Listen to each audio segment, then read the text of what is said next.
하나님 말씀 보겠습니다. 지난번에 우리가 봤는데 요한계시록 12장 1절부터 보시겠습니다. 좀 길지만 우리 전체를 다 합독을 하겠습니다.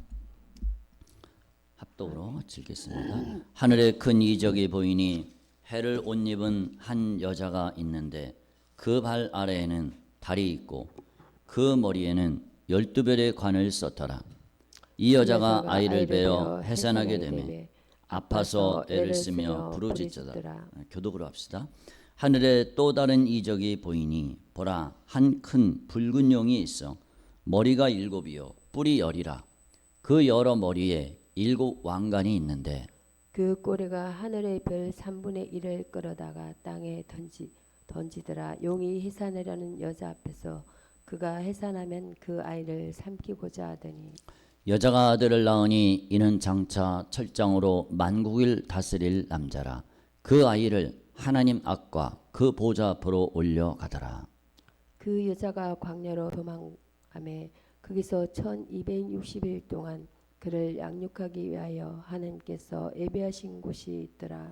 하늘에 전쟁이 있으니 미가엘과 그의 사자들이 용과 더불어 싸울세.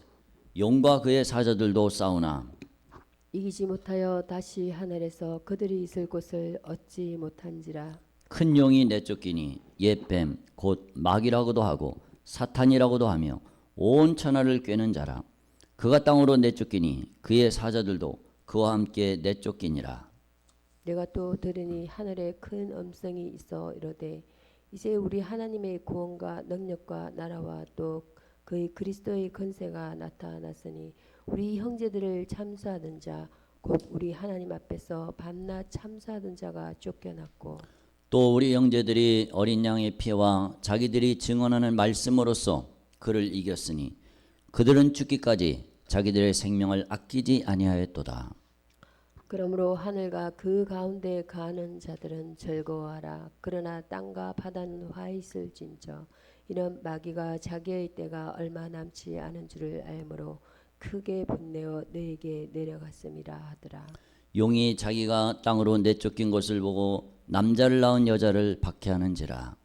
그 여자가 큰 독수리의 2 날개를 받아 광야 자기 곳으로 날아가 거기서 그 뱀의 낯을 피하여 한때와 두때와 반때를 양육받으매 여자의 뒤에서 뱀이 그 입으로 물을 강같이 토하여 여자를 물에 떠내려가게 하려 하되 땅이 여자를 도와 그 입을 벌려 용의 입에서 토한 강물을 삼키니 용이 여자에게 분노하여 돌아가서 그 여자의 남은 자손 곧 하나님의 계명을 지키며 예수의 증거를 가진 자들과 더불어 싸우려고 바다 모래 위에 서 있더라. 아멘. 예. 마지막 때, 요한계시록은 마지막 때 되어질 일들을 우리에게 보여주고 있습니다. 이 7년 환란이 이렇게 나오죠. 7년 환란이 나오는데 7년 환란이 나올 때 그때 전 3년 반, 후 3년 반으로 이렇게 나눌 수 있습니다. 그러니까 전 3년 반은 1260일, 오늘도 보면은 6절에 보면은 거기서 1260일 동안 그를 양육하기 위해 예비된 곳이 있더라. 또 나오는데 어디 나오냐면은 14절에 한 때와 두 때와 반 때를 양육받음에 이렇게 2번 이렇게 나오는데 전 3년 반은 1260일, 또 후 3년 반은 또 1260일, 그러니까 3년 6개월이죠. 이 전 3년 반에 그러니까 다니엘서하고 요한계시록하고 이렇게 보면은 무슨 일이 나타나는가? 전 3년 반 동안에 무슨 일이 나타나느냐 하면은 전 3년 반 동안에 성전이 세워지게 됩니다. 이스라엘 성전이 세워지게 돼요. 그리고 이제 요한계시록 11장에 2 증인이 등장하게 됩니다. 2 증인이 등장해서 짐승하고 싸우게 되는 거죠. 짐승하고 싸워서 이 짐승이 내가 바로 그리스도다, 메시아다. 근데 이 두 선지자가, 두 증인이 아니다. 너는 가짜다. 오직 메시아는 예수 그리스도, 하나님 아들 예수 그리스도밖에는 없다. 그렇게 증거를 하면서 온갖 기적으로 예수님이 메시아됨을 증언을 합니다. 그리고 그들이 이제 죽고 순교를 하고 3일 반 후에 살아서 하늘로 이렇게 올라가죠. 이 짐승과 적그리스도가 나타나고 그 무대는 어디냐? 이스라엘과 예루살렘이 그 무대가 되는 거죠. 그러면서 이제 후 3년 반이 열리게 될 때, 후 3년 반은 두 증인을 통해서 유대인들이 야, 저놈 저 짐승이 저기 진짜인 줄 알았더니 가짜네. 이걸 알게 되는 거예요. 짐승이 이 적그리스도라는 것을 간파하게 됩니다. 두 증인의 활동을 통해서 간파를 하고 너는 거짓말이다. 너는 가짜다. 이렇게 아니까 예수님을 메시아로 고백을 합니다. 많은 사람들이, 유대인들이 돌아오게 돼요. 돌아오게 되니까 이제 짐승이 유대인을 박해함으로, 그 적그리스도가 유대인을 박해를 함으로 보복을 합니다. 그러면서 이제 전면에 실제로 막 드러나게 되죠. 등장을 하게 되죠. 그리고 자기 정체를 내세우면서 이제 666표를 받아라 이놈들아. 이제 전 세계 사람들 향해서 666표 받아. 그게 이제 13장에 나오죠. 만약에 안 받으면은 다 죽여. 하여튼 누구든지 다 죽입니다. 매매를 못하게 합니다. 그러면서 싹 죽입니다. 자기의 이 휘하에, 자기의 이런 정체성에, 자신의 위치에 항거하는 사람, 복종하지 않는 사람들은 싹 잡아 죽이게 됩니다. 그러니까 이게 전 세계적으로 일어나게 됩니다. 요때 순교자가 엄청나게, 그러니까 후 3년 반 때 진짜 순교자가 엄청나게 생기게 되는 거죠. 첫 번째로 우리가 생각해 볼 수 있는 것은 철장으로 만국을 다스린다. 5절에 보면은 여자가 아들을 낳았을 때, 여자가 아들을 낳으니 이는 장차 철장으로 만국을 다스릴 남자라. 그 아이를 하나님 앞과 그 보좌 앞으로 올려가더라. 도대체 누구냐? 철장으로 만국을 다스릴 남자가 누구냐? 이거 이제 이단들은 자기라고 그래. 자기 교주가, 우리 교주가 철장으로 만국을 다스릴 남자다 이렇게 얘기를 합니다. 근데 시편 2편 9절에 보면은 내가 철장으로 그들을 깨뜨리며 질그릇같이 부수리라. 계시록 2장 26절 이기는 자와 끝까지 내 일을 지키는 그에게 만국을 다스리는 권세를 주리니 그가 철장을 가지고 그들을 다스려 질그릇 깨뜨리는 것 같이 하리라. 나도 내 아버지께 받은 것이 그러하니라. 그러니까 예수님입니다. 예수님. 재림하시는 메시아께서 예수님이 바로 철장으로 만국을 다스립니다. 그리고 철장은 뭐냐면은 왜 왕이 이렇게 갖고 다니는 그 지팡이 있잖아요. 그러니까 이 지팡이가 그걸 홀이라고도 하죠.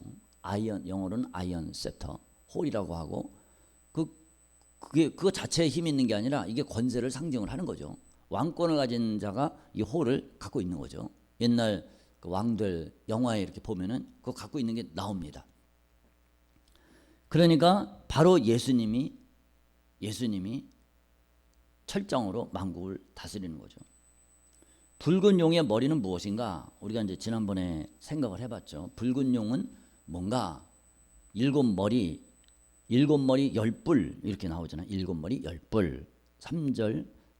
3절에 이렇게 보면은 이거는 일곱 제국을 뜻합니다. 계시록 17장 12절 13절 이렇게 보면은 내가 보던 10뿔은 10왕이다. 이렇게 분명히 표현을 해놨습니다. 그리고 다니엘 7장 24절 보면은 그 10뿔은 그 나라에서 일어날 10왕이요. 그 후에 또 하나가 일어나리니. 이렇게 일곱 머리 10뿔은 왕을 뜻하는 거예요. 어떤 뭐 개인 조그마한 단체 이거를 뜻하는 게 아닙니다. 그건 제국을 뜻하는 겁니다. 엄청나게 큰 나라를 뜻하는 겁니다. 그 옛날에 과거에 애굽이 있었죠. 또 아수르가 있었죠. 바벨론이 있었죠. 그 다음에 그리스가 있었죠.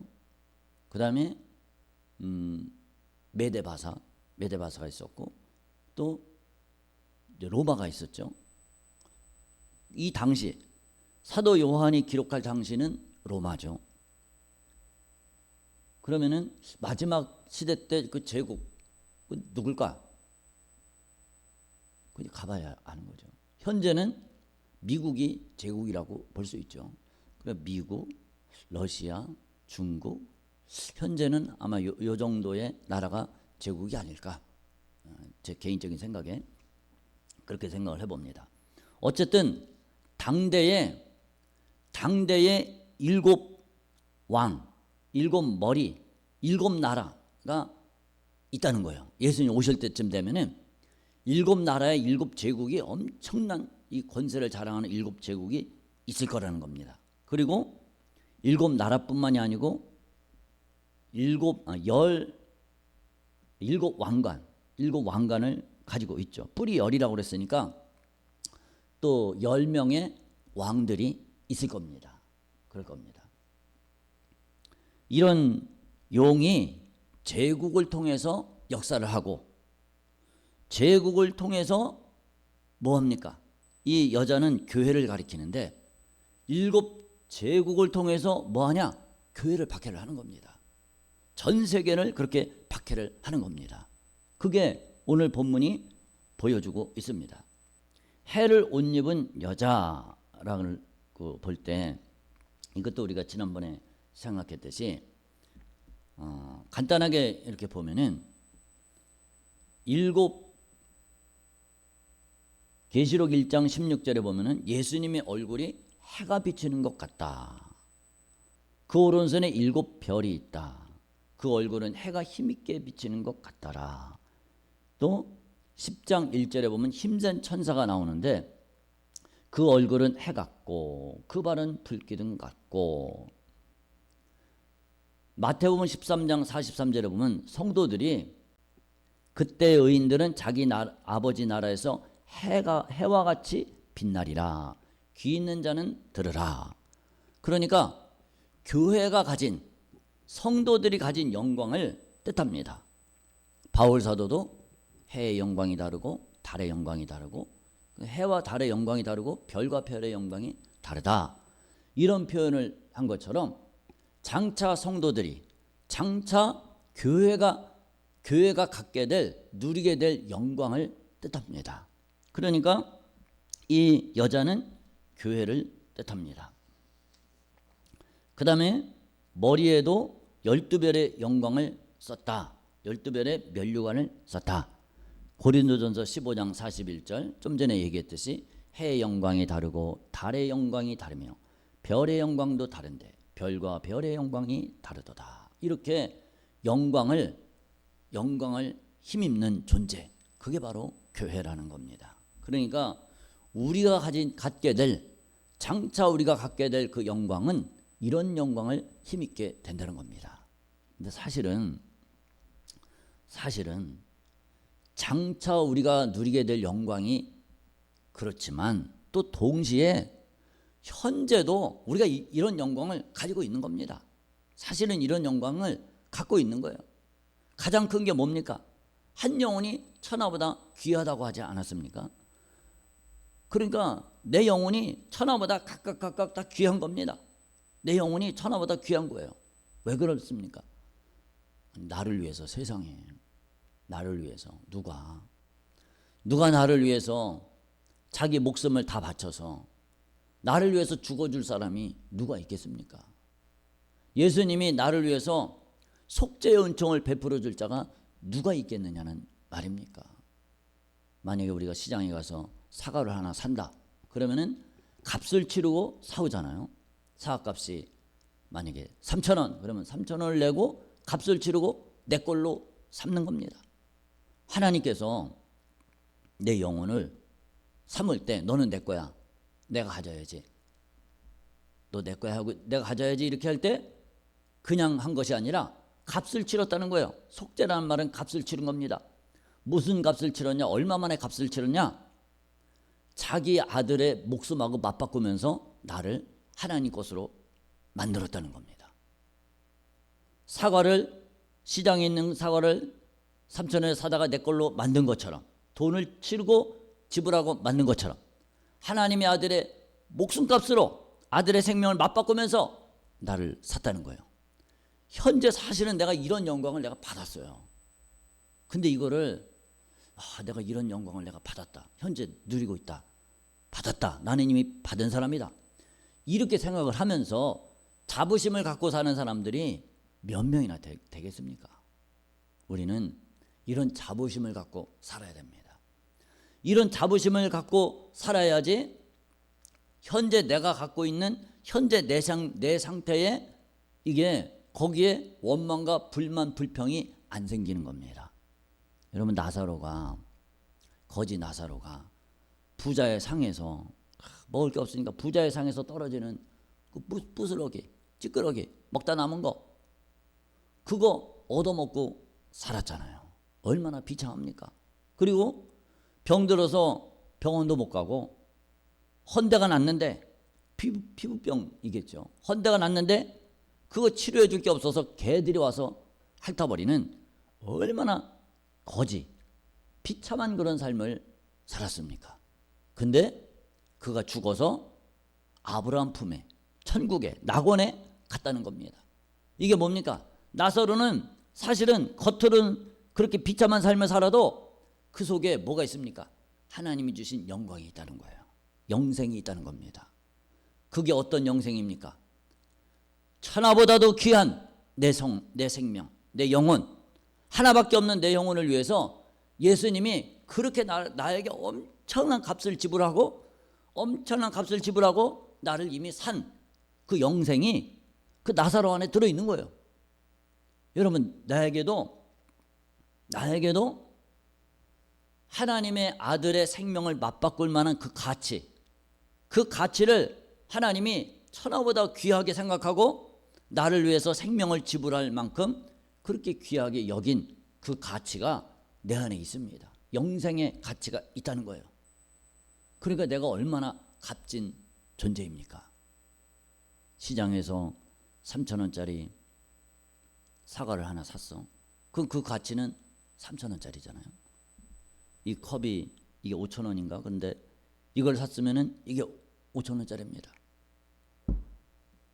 그거를 사기 위해서 값을 얼만큼 지불했느냐? 그게 그 사람의 그 물건의 가치잖아요. 요거는 70만 원인가 80만 원인가 그런데 이거를 살기 위해서 지불한 가치가 그 지불한 돈이 가치를 결정하잖아요. 내 가치는 얼마짜리냐? 거지 나사로는 얼마짜리냐? 사람들이 볼 때는, 외모로 볼 때는 누가 그 사람에게 가치를 매기겠습니까? 10,000원이나 10만 원이나 매기겠습니까? 하찮은 거죠. 근데 하나님은 그 가치를 얼만큼 계산했느냐? 다이아몬드 가격 1캐럿, 10캐럿, 100캐럿 그 정도가 아니라 1조, 2조 그게 아니라 하나님의 아들의 생명하고 맞바꿀 만한 가치를 하나님이 부여를 해서 투자를 해서 샀다는 거예요. 그러니까 나사로의 생명은 그만큼 값지고 고귀하다는 겁니다. 오늘 우리도 마찬가지라는 거예요. 나를 위해서 얼마만큼 돈을 지불했느냐가 그 가치를 결정하잖아요. 나를 위해서 하나님이 자기 아들의 생명을 지불할 만큼 그만큼 돈을, 그 삭슬 지불을 했습니다. 값을 지불했습니다. 그러니까 내 가치는 하나님의 아들의 생명보다도, 생명하고 딱 맞바꿨으니까 생명만큼 귀한 가치가 있는 거예요. 그 영광이 나한테 있다는 겁니다. 이 영광이 있으니까 항상 기뻐하라, 쉬지 말고 기도하라, 범사에 감사하라, 이게 되는 겁니다. 사도 바울이 빌립보 감옥에 갇혔을 때 막 착고에 채우고 수갑에 채우고 착고에 채우고 이 맞은 자리는 아프죠. 막 욱신욱신 거리겠죠. 아프죠. 그러면서도 그 속에서 뭘 했냐? 하나님을 찬양을 했습니다. 하나님을 찬양을 했어요. 아니 도대체 뭐가 감사한 게 있어서, 뭐가 기쁜 일이 있어서 하나님을 찬양했을까? 내가 복음전에다가 이렇게 억울하게 감옥에 갇혔는데 원망과 불평할 수도 있는데 원망과 불평하지 않고 감사하면서 하나님을 찬양을 했습니다. 뭐가 감사했냐는 말입니까? 내가 진짜 예수 믿는 사람을 대적하고 핍박하고 막 죽이고 잡아가두고 이랬는데 하나님이 나를 귀하게 여겨서 나를 구원시켜주고, 그것도 감사한데 나를 이방인의 사도로 세워줬어. 그러다가 의를 위해서 박해를 받은 자는 복이 있나니 천국이 저희 것임이라 그랬잖아요. 야, 의를 위해서 박해까지 받아 천국을 하나님이 내게 상속을 줘. 어떻게 보면은 그 나사로, 부자의 상에서 떨어지는 그 부스러기를 먹는 나사로만도 못한 상태일 수 있잖아요. 나사로는 두드려 맞지는 않았잖아요. 근데 바울은 감옥에 갇혀서 매를 맞기까지 했잖아요. 그래도 감사한 거예요. 그래도 내게 주신 그 하나님의 은혜, 하나님의 영광, 하나님이 나를 위해서 자기 아들의 생명을 주시기까지 나를 사랑하셨다. 이 영광, 이게 자기한테 있는 겁니다. 영생이 있는 겁니다. 내 속에. 그러니 그게 너무 감사한 거예요. 그래서 하나님을 찬양했습니다. 하나님을 찬양할 일이 뭐가 있겠습니까? 자기가 받은 구원의 은혜에 너무 감사해서 하나님을 찬양하고 하나님께 기뻐 영광 돌릴 때 그때 기적이 일어났다는 겁니다. 여러분, 우리가 어떤 상황과 어떤 형편에서도 눈에 보이지 않는 영광, 나에게 주어진 영광, 장차 누리게 될 영광, 이거를 생각하면서 우리는 뭐냐? 범사에 감사하라. 항상 기뻐하라. 이 상황에 눌려서, 환경에 눌려서 좌절하고 절망하고 낙심하고 이럴 것이 아니라, 내게 주신 영광, 그거에 감사해서 우린 날마다 항상 기뻐하고 범사에 감사하고 주님의 영광을 기억하면서 사시기를 주님의 이름으로 축복합니다. 우리 한번 따라합시다. 내게 하늘의 영광이 주어졌다. 아멘. 내게 하늘의 영광이 이미 주어졌습니다. 이미 주어졌고 앞으로 우리가 하나님 앞에 가면은 그 영광을 누리게 된다는 거예요. 얼마나 감사한 일입니까? 여러분, 교회는 그렇게 나약한 존재가 아니라는 거예요. 나약한 존재가 아닙니다. 해와 달과 12면류관을 가진 권세 있는 교회라는 겁니다. 우리가 그런 영광을 가졌어요. 우리가 그런 영광을 가졌습니다. 얼마나 감사한 일이에요, 여러분. 그러니까 우리는 이 마귀는 어떻게든지 뭘 보게 만드느냐? 현재 환경만 보게끔 만듭니다. 좌절과 낭만만 하게끔 만들어요. 그런데 하나님은 우리에게 뭘 가르쳐 주느냐? 여러분, 이 당시의 사람, 사도 요한 당시가 얼마나 비참했습니까? 예수 믿는 사람 잡아가두고 죽이고 그랬잖아요. 근데 하나님, 교회가 이제 끝나는 겁니까? 우리가 믿는다고 해서 원형 경기장에 끌려가서 죽고 사자의 밥이 되고 이렇게 했는데 하나님, 교회가 끝이 납니까? 교회를 죽이시렵니까? 그게 아니야. 교회는 해와 달과 12변의 면류관을 가져서 사탄이 박해하고 핍박해? 걱정하지 마. 내가 함께해. 하나님이 양육해. 이거를 보여주고 있는 겁니다. 여러분, 이 여자가 부르짖었다고 그랬잖아요. 2절에 보면 이 여자가 아이를 베어 해산하게 되면 아파서 애를 쓰며 부르짖었더라 그랬잖아요. 사도행전 26장 7절에 보면은 이 약속은 우리 12지파가 밤낮으로 간절히 하나님을 받들어 섬김으로 얻기를 바라는 바인데, 구약 성도들은 오랜 시간 동안 메시아가 오기를 대망해 왔습니다. 갈망했습니다.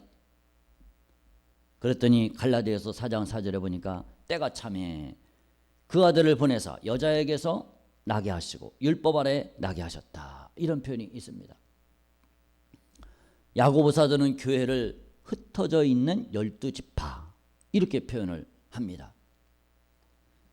우리는 이 구약교회 또 신약교회 우리는 접붙임이 된 거죠.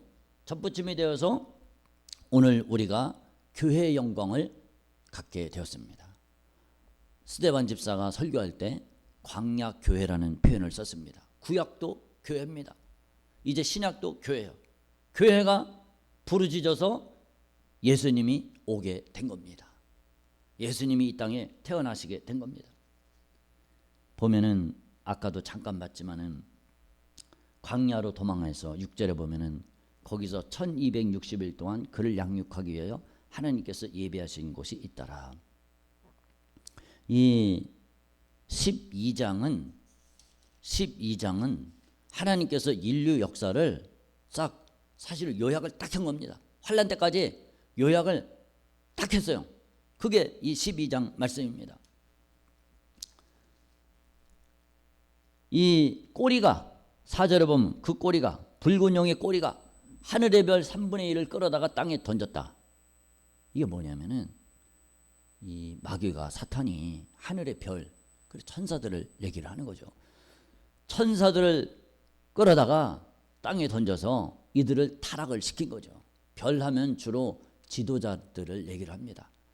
그러니까 천사들의 지도자급 3분의 1을 타락을 시키니까 그 밑에 딸린 것들이 다 타락을 해서 결국은 뭐가 됐습니까? 이게 귀신들이 된 겁니다. 그리고 이런 악한 영들을 통해서 악한 영 귀신들이 된 거죠. 그래서 이 세상을 박해합니다. 6절에 광야로 도망함에 1260일은 하나님께서 예비하신 곳 1260일은 구약 때부터 신약 때까지 교회가 박해받고 하나님은 보호해 주시는 그런 것을 요약한 거라고 볼 수 있습니다. 요약한 것으로 이렇게 이해를 하면 되겠습니다. 광야는 어디입니까? 이스라엘 백성들이 광야로 들어갈 때 얼마나 힘들었습니까? 얼마나 어렵고 힘들었습니까? 광야는 어느 곳이냐면은 보면은 광야가 어디냐? 불뱀과 전갈이 나오는 곳, 간조한 땅, 메마른 땅, 힘든 땅, 먹을 것이 없는 곳, 어렵고 힘든 곳이잖아요. 그런데 이 광야는 뭐냐? 광야는 동시에 그곳이 하나님을 만나는 곳입니다. 어렵고 힘들고 메마르고 간조하고 불뱀도 나오고 이 사망의 위협이 도사리고 있습니다. 언제 죽을지 모르는 곳이 광야입니다. 근데 또 동시에 하나님께서 반석을 터뜨려서 그곳에서 샘물을 나게 하고 하늘에서 만나를 내려서 먹게 하고 거기서 아말렉 자손하고 싸워서 이기고 놀라운 기적이 나타나는 곳이 광야입니다. 구름 기둥과 불 기둥이 나타나서 그들을 이끌어가는 곳, 성령의 음성을 듣고 따라가는 곳, 하나님이 훈련하는 곳. 광야가 끝났을 때 그때 군인이 됐잖아요. 여호와의 군대들이 됐잖아요. 그들이. 광야는 어느 곳이냐? 하나님의 절대적인 보호를 받는 곳입니다. 광야는 하나님이 절대적으로 보호하시는 곳이고 하나님이 예비하시는 곳이고 하나님의 품 안이 광야라는 겁니다. 하나님의 품속에서 나오는 지혜, 사랑, 책망을 받으면서 책망을 먹으면서 교회는 승리하게 됩니다. 교회를 양육하는 곳이라고 그랬어요. 양육한다. 양육한다는 표현이 이렇게 나오잖아요. 거기서 양육하기 위하여. 여러분, 광야는 양육은 어떻게 일어납니까? 요한계시록 2장 7절, 11절, 17절, 2장 9절, 3장 6절 쭉 보면은 귀 있는 자는 성령이 교회들이 가시는 말씀을 들을지어다. 7 교회를 하나님이 교훈을 하고 책망을 하고 또 칭찬을 할 때 어떻게 했습니까? 귀 있는 자는 성령이 교회들이 가시는 말씀을 들을지어다. 계속 그렇게 나옵니다. 어떻게 교회가 양육이 됩니까? 성령의 음성을 들음으로 양육이 된다는 겁니다. 우리 한번 따라합시다. 교회는 성령의 음성을 들음으로 성령의 음성을 들음으로 양육된다. 아멘. 성령의 음성을 들음으로 믿음은 들음에서 나고 들음은 그리스도의 말씀으로 말미암았느니라. 성령의 음성을 들음으로 교회는 양육되는 겁니다. 하나님의 음성을 들음으로 하나님이 우리를 지켜주시고 우리를 이끄십니다. 불기둥과 구름기둥으로 이끄시고 우리를 감동으로, 성령의 감동으로 이끌어 가십니다.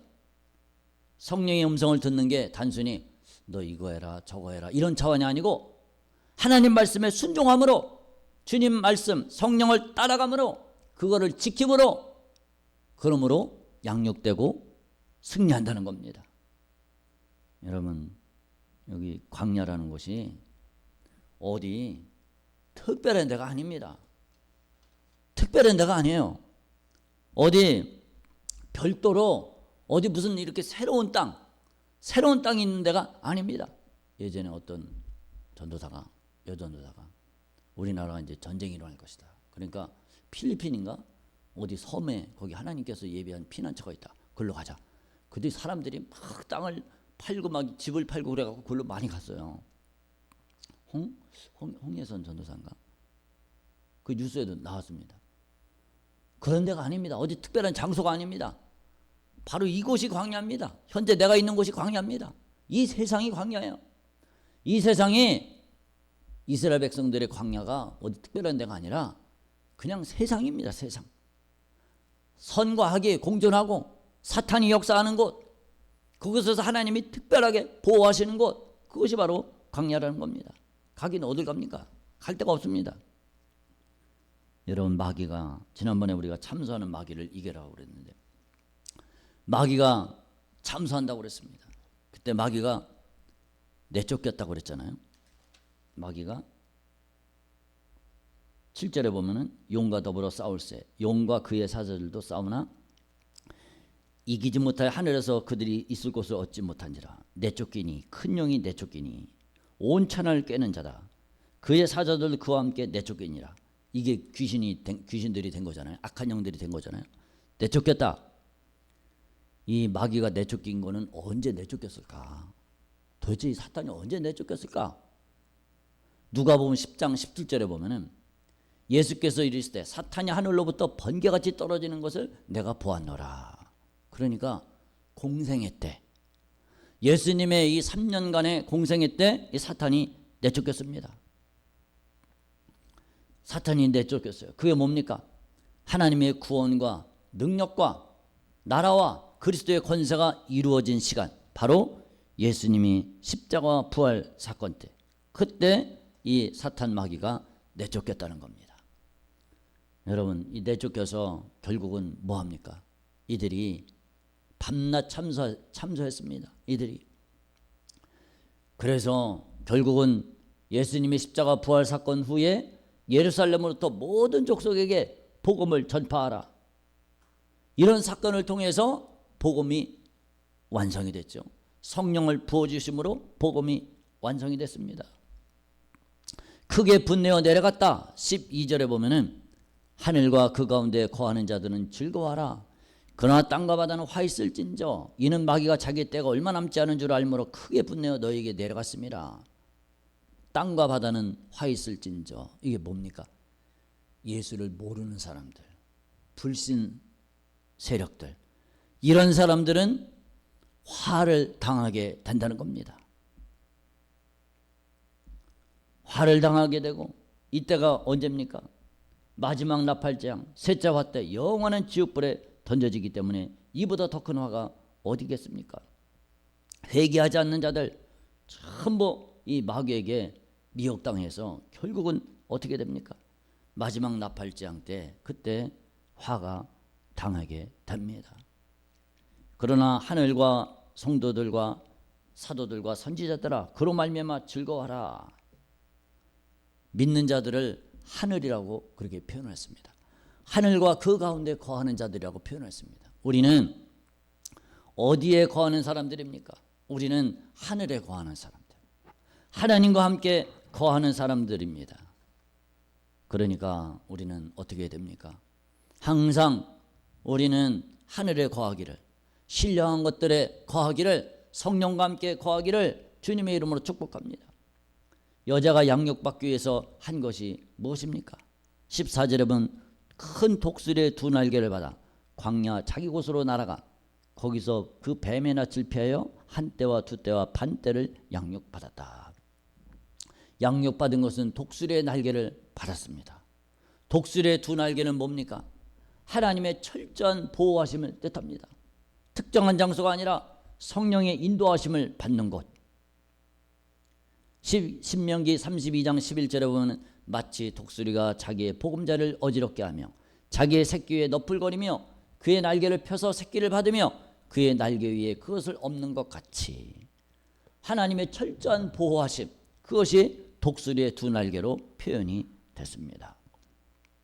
여러분, 우리는 하나님의 돌보심으로 이겨낼 수가 있다는 겁니다. 우리에게 시련은 있습니다. 시험이 마귀가 우는 사처럼 두루다니며 삼킬 자를 찾는다고 그랬는데 사탄의 시험과 시련이 있다는 겁니다. 그런데 우리는 어떻게 이깁니까?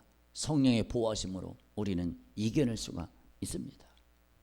교회가 당하는 환난에 어떻게 대처를 해야 됩니까? 요한복음 16장 33절에 보면 세상에서는 너희가 환난을 당하나 담대하라, 내가 세상을 이겼노라. 디모데후서 3장 12절 무릇 그리스도 예수 안에서 경건하게 살고자 하는 자는 박해를 받으리라. 우리는 환난을 어떻게 이겨야 됩니까? 예수님이 요한복음 17장 14절에 기도했습니다. 겟세마네 동산에서 기도를 했습니다. 기도를 통해서 제자들을 위해서 기도하고 오늘 우리를 위해서 기도해 주시고 또 자기 자신을 위해서 기도함으로 환난을 이겨냈습니다. 오늘 우리가 이겨야 될 거는, 이겨야 될 비결은 기도밖에는 없습니다. 기도할 때 하나님이 우리를 도와주시고 성령이 우리를 이끌어 가십니다. 광야에서 40일 동안 40년 동안 그들이 광야길을 거할 때 모세가 기도함으로, 이스라엘이 기도함으로 사탄 마귀의 계계를 이기고 승리했습니다. 오늘 우리도 광야길을 걷는 우리 인생, 광야 같은 세상 어떻게 이깁니까? 우리가 기도하면 하나님이 도와주시고 성령께서 이끌어 가셔서 우리는 승리할 수가 있습니다. 우리 모두 기도함으로 승리하는 복된 우리의 삶이 되기를 주님의 이름으로 축복합니다. 아멘. 기도합시다. 우리 주여 한번 부른 후에 기도하시겠습니다. 주여! 하나님 아버지의 은혜를 감사합니다. 아버지, 우리에게 주님 교회에 큰 영광이 주어졌습니다. 주님, 우리는 이 큰 영광이 주어진 줄도 모르고 내 상황과 내 환경에 따라서 살게 됩니다. 주여, 하나님을 원망할 때도 있습니다. 주님, 우리의 연약한 것을 불쌍히 여겨주세요. 주여, 우리에게는 하늘의 영광이 예비되어 있습니다. 현재도 우리는 하나님의 영광, 성령의 영광이 있습니다. 주님, 내게 주신 이 영광 잊어버리지 않게 해주시고 날마다 범사에 감사하게 해 주옵소서. 주님, 나의 가치를 알게 하여 주옵소서. 내 가치는 무엇입니까? 주님이 나를 위해서 십자가를 지시고 아들의 생명을 맞바꾸시기까지 한 고귀한 가치를 우리는 가졌습니다. 주님, 교회가 환난과 핍박과 어려움을 당할 때 아버지여 주님의 철저한 보호하심으로 이겨낼 수 있습니다. 주님이 날마다 함께 하시고 믿음 갖고 예수 피를 힘입어서 날마다 승리하게 하여 주옵소서. 감사합니다. 하나님 아버지 은혜를 감사합니다. 주님, 교회가 가진 영광이 무엇입니까? 해를 옷 입고 발 아래는 달이 있고 머리에는 12별의 관을 썼습니다. 주님, 우리가 왜 이런 영광이 있습니까? 하나님의 아들이 자기 생명을 바쳐서 산 곳이, 속죄한 곳이 바로 교회요, 우리 성도 자신입니다. 아버지, 내게 이런 엄청난 영광이 있음을 날마다 감사하게 해주시고 내 환경과 내 주변 상황 때문에 좌절하거나 낙심하지 않게 하여 주시옵소서. 아버지, 나를 위해서 십자가에 피 쏟고 살찌지시기까지 사랑하신 그 사랑이 도대체 어디에 있습니까? 아버지, 나에게 이 큰 영광을 주신 그 하나님의 은혜 날마다 감사 찬양하며 이기게 해주시고, 주님, 교회는 무엇으로 양육받습니까? 아버지, 주님께서 예배하신 곳이 어디입니까? 어디 특정한 곳이 아니라 바로 내가 있는 곳, 광야, 그곳이 바로 하나님이 나를 위해 예배한 것이요, 주님은 성령의 음성을 통해, 성령의 인도를 통해 나를 양육해 가십니다. 우리가 성령의 인도하심에, 성령의 음성에 날마다 민감하게 따라 순종하고 이겨내서 정말로 승리하는 우리 모두가 다 되게 하여 주옵소서. 이 원수 마귀는 어떻게든지 교회를 박해하고 시험해서 하나님께서 교회에게 주신 영광을 빼앗아가고 지옥으로 끌어가려고 애를 쓰고 있습니다. 절대로 악한 마귀에게 속지 않게 해주시고, 주님 믿음을 끝까지 지켜서 승리하는 우리 모두 다 되게 하여 주옵소서. 감사합니다. 예수님 이름으로 기도드렸습니다. 아멘.